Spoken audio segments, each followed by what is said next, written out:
일각이는 귀요미, 일각이는 귀요미, 삼각이 담은 귀요미. السلام عليكم ورحمة الله وبركاته. كيفكم؟ ان شاء الله تكونوا بألف خير. طبعا اليوم رح يكون فكرة الفيديو اللي هي مثل ما شفتوا بالعنوان بصورة مصغرة. مش رح اشرح، بس رح اشرح هيك ما بعرف ليش انه رح اجمع لكم ستايلات لبس. هذا شي عادي وفي كتير ناس سوته، بس انا مختلفة انه رح اجمع لكم ستايلات اللبس انه رح تكون بس تبع 2024. يعني هدول الباقات المجانيات تبع 2024 بس هدول.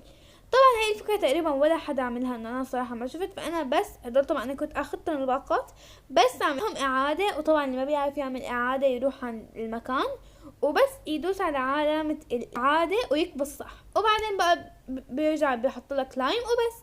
فيعني اللي ما بيعرف هو هذا اللبس، بس نكتوا معي اخر شي فما علينا وبس. يلا نبدأ بأول ستايل. طبعا انا ما حقولكم من انه باقة يعني عشان هيك بس مثلا كم مرة قلت بس؟ قولولي كم مرة قلت بس، ما بعرف. بس مثلا يمكن يعني يكون في شي خارجي، بنطلون، بلوزة، هيك شي. وطبعا رح اقولكم من وين، او اصلا يمكن انتو تعرفوهم اكتر مني. ايه صح، وما تنسوا تحطوا اللايك والشير والسبسكرايب عشان هذا الفيديو بدنا نوصل اكبر عدد من اللايكات. وحطوا يعني انسخوا رابط الفيديو عشان يطلع لاكتر ناس، انسخوه. وكمان حطوا اشتراك عشان بدنا نوصل 1000 باسرع وقت. وحط لايك واشتراك، يعني لو ما حطيت هن ما حيضروك بس انا حيفيدوني. حبيت هاي المقولة، ما حيضروك بس حيفيدوني وبس. خلاص يلا نبدأ. اوكي يا جماعة، طبعا مثل ما انتم شايفين هذا اول اوتفيت. طبعا انا غيرت المكان عشان هنيك المكان صار حوسة والله، فعشان هيك. طبعا مثل ما شايفين هاي البلوزة من تبع الكيوت تقريبا، بوكس كيوت يعني. وهذا البنطلون الخارجي، و يعني شو الاشياء الخارجية اللي هن الشنطة والبنطلون. البنطلون اكيد كنا نعرف من وين، والشنطة تقريبا كانت مرة بمحل لسه ما نزلوه، بس اكيد كلكم عنكم اياها. ويلا بينا ننتقل على الثاني اوت. اوكي يا جماعة، مثل ما انتم شايفين هذا الثاني لوك، والصراحة كتير حبيته. التوب مع التنورة او السكيرت يعني مع الشوز والشنطة. هي الشنطة بتلبق على كل شي بتلبق، فكتير حبيته. وانتوا قولولي كم تعطوه من 10. طبعا التنورة من محل او هيك شي.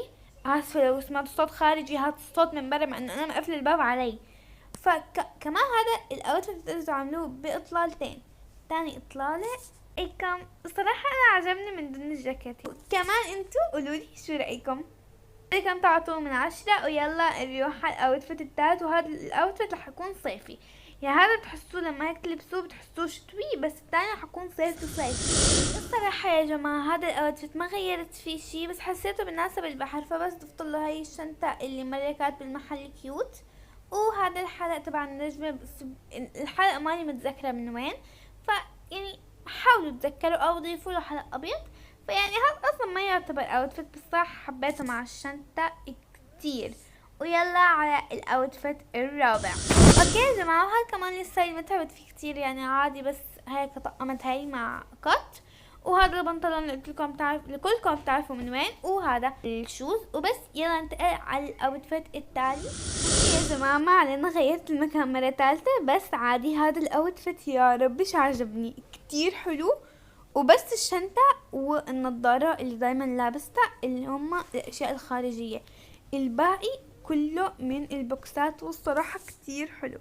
يعني شوفوا هاي الوضعية يا رب شو عجبتني، شوفوا يا رب شو حلوة. ويلا بينا على الاوتفيت الثاني. خلاص هذا الاوتفيت التوب.